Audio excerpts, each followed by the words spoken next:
Ya, assalamualaikum warahmatullahi wabarakatuh. Balik lagi di channel Lolos. Masih bersama saya Zainal Arif Subakti.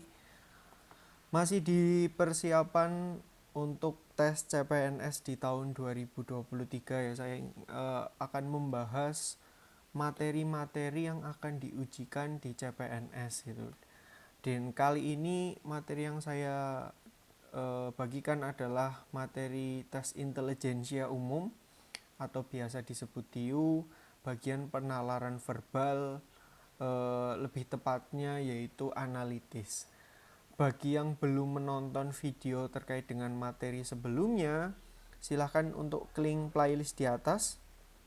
Saya sediakan playlist untuk materi-materi persiapan CPNS di 2023. Terima kasih saya ucapkan buat teman-teman yang sudah subscribe, yang sudah like dan berkomentar di postingan saya sebelumnya. Saya ucapkan terima kasih banyak atas dukungannya. Semoga teman-teman bisa lolos di CPNS ataupun P3K di tahun 2023 ini. Langsung saja ke soalnya teman-teman.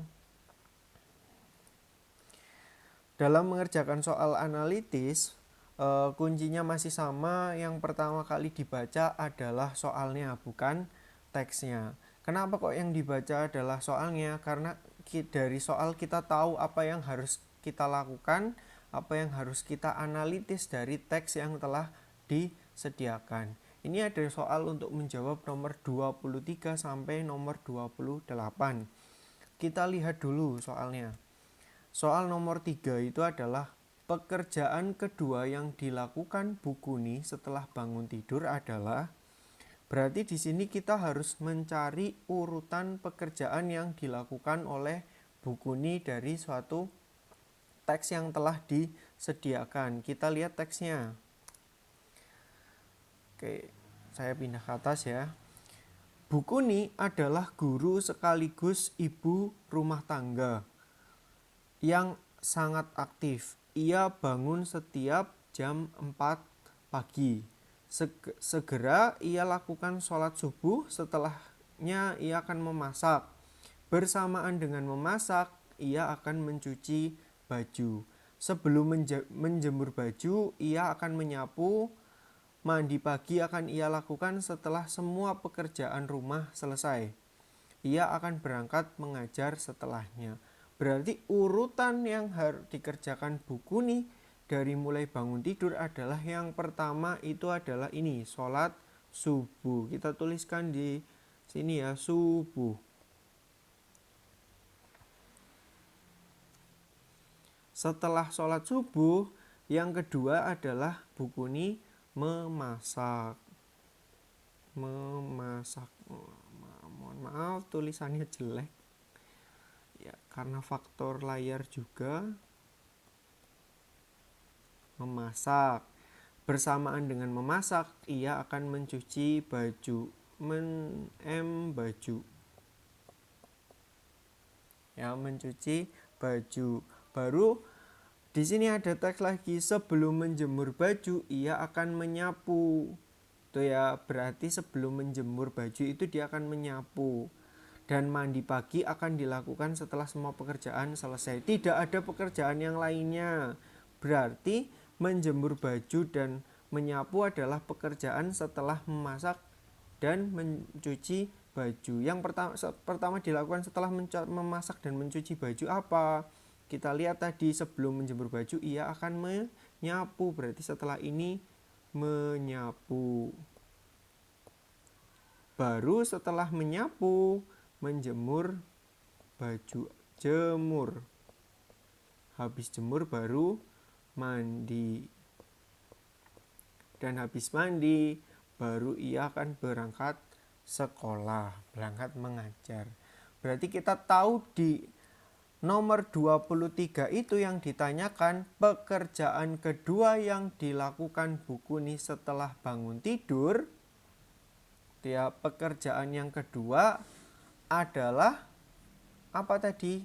Kalau tidak memasak, ini satu, yang kedua berarti menjemur baju. Kita cari pilihannya yang tidak memasak, yang menjemur baju. Ada menjemur baju di nomor C, di pilihan C. Berarti jawabannya adalah menjemur baju. Kok menjemur baju? Mencuci baju ya, mohon maaf. Nulis sendiri lupa sendiri ya, mencuci baju ya. Mohon maaf ya teman-teman, yang benar adalah mencuci baju. Lanjut, nomor 24. Pekerjaan menjemur baju ada di urutan waktu kita hitung menjemur baju. Dari hasil analisis yang kita lakukan, subuh 1, memasak dan mencuci itu 2, menyapu itu adalah 3. Berarti jemurnya pekerjaan nomor 4. Berarti kita bisa menjawab pertanyaan nomor 24, pekerjaan menjemur baju adalah ada di urutan waktu keempat. Jawabannya adalah D.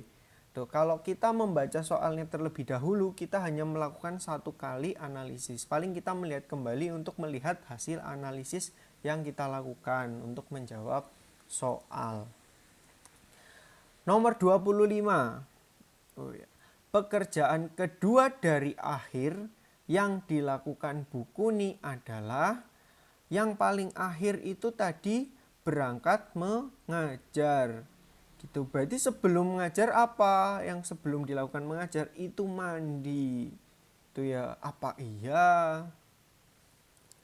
Kita lihat. Ya, saya masih ingat sebelum berangkat mengajar Bukuni mandi itu ya. Betul ya teman-teman. Hasil analisis menunjukkan seperti itu. Sebelum mengajar Bukuni mandi. Lanjut lagi.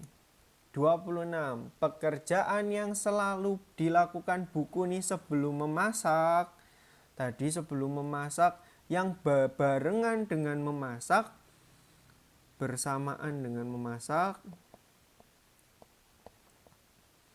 yang bersamaan dengan memasak itu adalah mencuci baju. Yang sebelum dari memasak adalah sholat subuh, pekerjaan nomor 1. Kita lihat. Nah, ini dia memasak sebelumnya Bukuni melakukan sholat subuh. Itu ya, jadi cukup 1 kali analisis untuk menentukan jawaban. Lanjut 27. Memasak bagi Bukuni adalah pekerjaan yang ia lakukan di urutan kedua setelah sholat subuh. Kita barusan lihat ya, tidak perlu dilihat lagi, masih ingat. Selanjutnya 28. Satria adalah anak Bukuni. Hari ini ia bangun tidur dan mendapati ibunya sedang menyapu. Artinya pekerjaan yang telah dilakukan Bukuni sudah ada. Kita lihat menyapu ada di nomor berapa? Menyapu ada di nomor 3. Ini adalah menyapu. Berarti banyaknya pekerjaan yang telah dilakukan Bukuni berapa? Ada sholat subuh, memasak, dan mencuci baju. Ada 3. Meskipun urutannya menyapu nomor 3, tapi jumlah pekerjaan yang telah dilakukan 3. Karena bebarengan dengan memasak, Bukuni mencuci baju. Jawabannya berarti apa?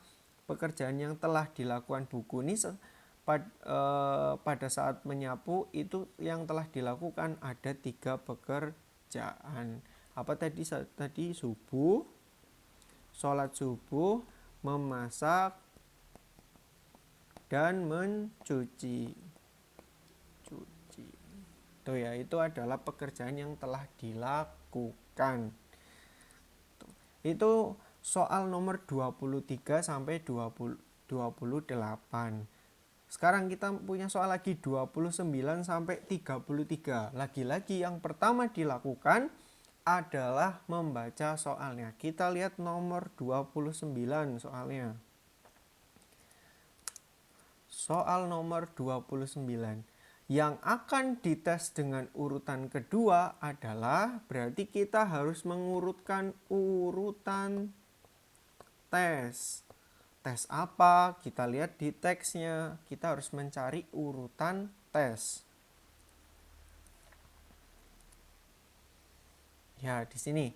Di masa pandemi COVID-19, Kementerian Kesehatan masif melakukan rapid test untuk menekan penyebaran virus. Sebuah pusat pembelanjaan terdeteksi memiliki seorang karyawan yang positif COVID-19. Yadi, Akmal, Jati, Kadir, dan Jaka adalah karyawan pusat pembelanjaan tersebut.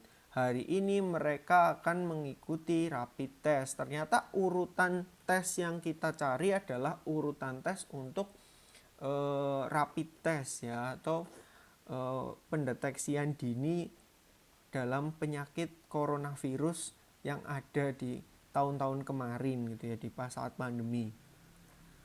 Kadir tes terlebih dahulu dibandingkan teman yang lain. Berarti yang nomor 1 itu adalah Kadir.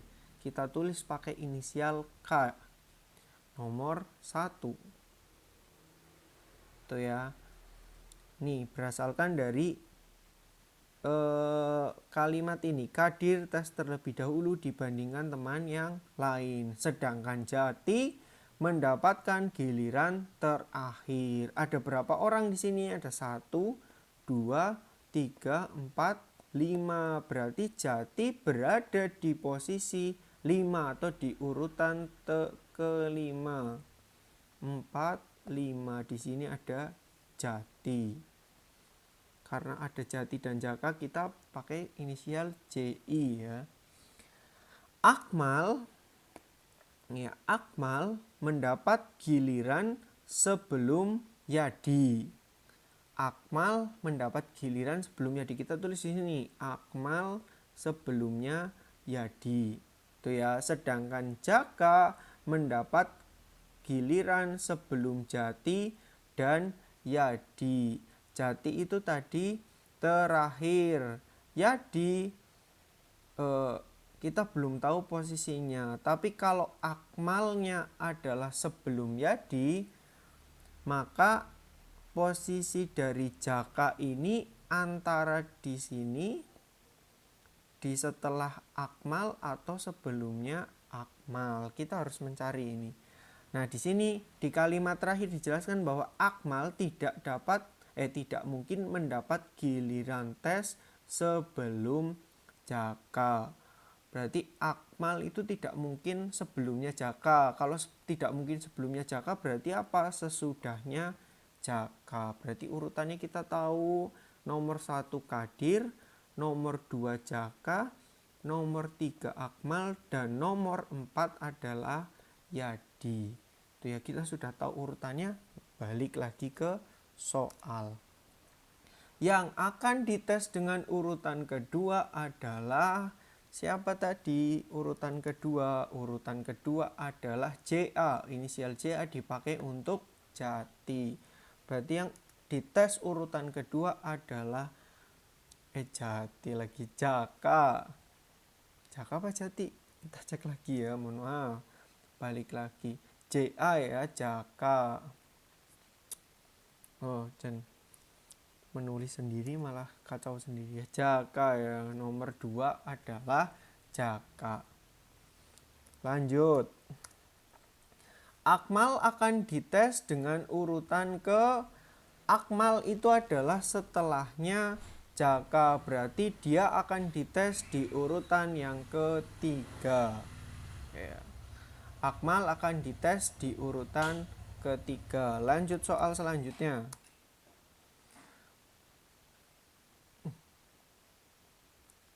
Sebentar.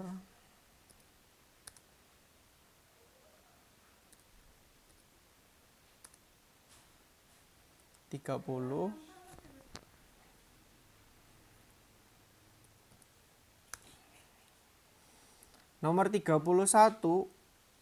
Pernyataan yang tidak benar adalah Yadi akan mendapat giliran tes setelah Kadir. Yadi akan mendapatkan giliran tes setelah Kadir. Apakah iya? Yadi akan mendapatkan giliran tes setelah Kadir. Ya, posisinya Yadi, setelahnya Kadir, tetapi berada di nomor 4. Jadi tidak setelah. Karena ada yang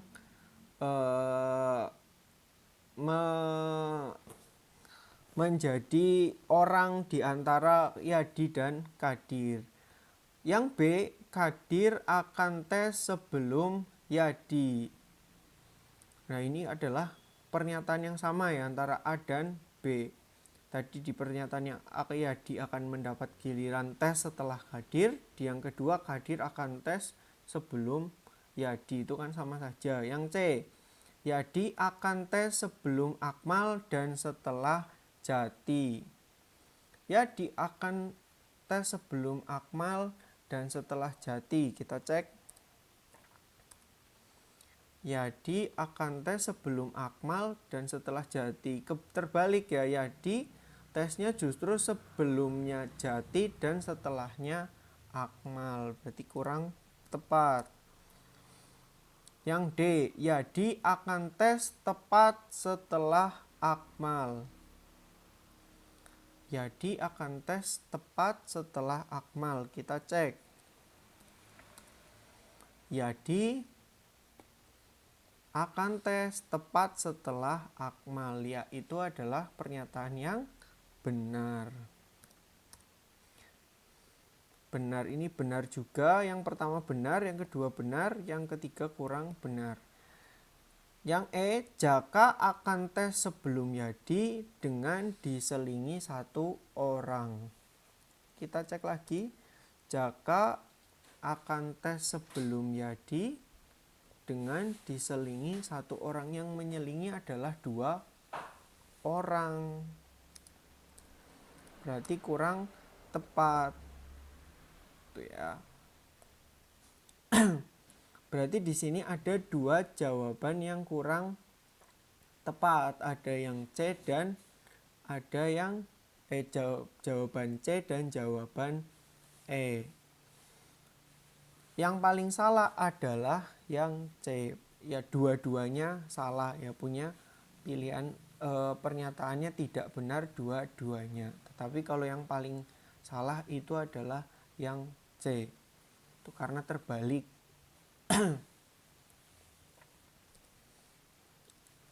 Nomor 32. Pernyataan yang benar adalah Akmal dan Jati akan tes secara berurutan. Kita cek lagi hasil analisisnya. Akmal dan Jati akan tes secara berurutan. Ini Akmal, ini Jati. Tuh, tidak berurutan, diselingi oleh satu orang. Tuh, berarti tidak benar. Yang B, Akmal akan tes sebelum Jati dan setelah Yadi. Terbalik. Ya, harusnya Yadi. Sebentar, saya cek ya, saya tidak yakin. Ya, urutannya adalah Kadir, Jati, Kadir, Jaka, Akmal, Yadi, Jati. Saya tulis langsung saja. Kadir, Jaka, Akmal, Yadi, Jati. Ya, berarti Akmal akan tes sebelum Jati dan setelah Yadi, itu kurang tepat. Yang ketiga, Jaka akan tes sebelum Kadir, Jaka akan tes sebelum Kadir dan Yadi. Kadir itu duluan, berarti ini salah. Yang akan melakukan tes ketiga adalah Akmal. 1, 2, 3 betul. Berarti jawabannya adalah yang D. Yang E apa? Yadi akan tes dengan urutan kedua. Salah, harusnya urutan keempat. Berarti yang paling tepat adalah yang D. Soal selanjutnya nomor 33. Yadi akan menempati urutan tes ke, kita lihat, Yadi akan menempati urutan tes yang keempat. Langsung kita cek di jawaban apakah ada. Ya, ada. 4 adalah pilihan D ya, pilihan nomor 4. Ya, itu saja untuk latihan soal tes analitisnya bagian dari tes intelijensia umum. Terima kasih sudah menonton. Sampai bertemu di video selanjutnya. Assalamualaikum warahmatullahi wabarakatuh.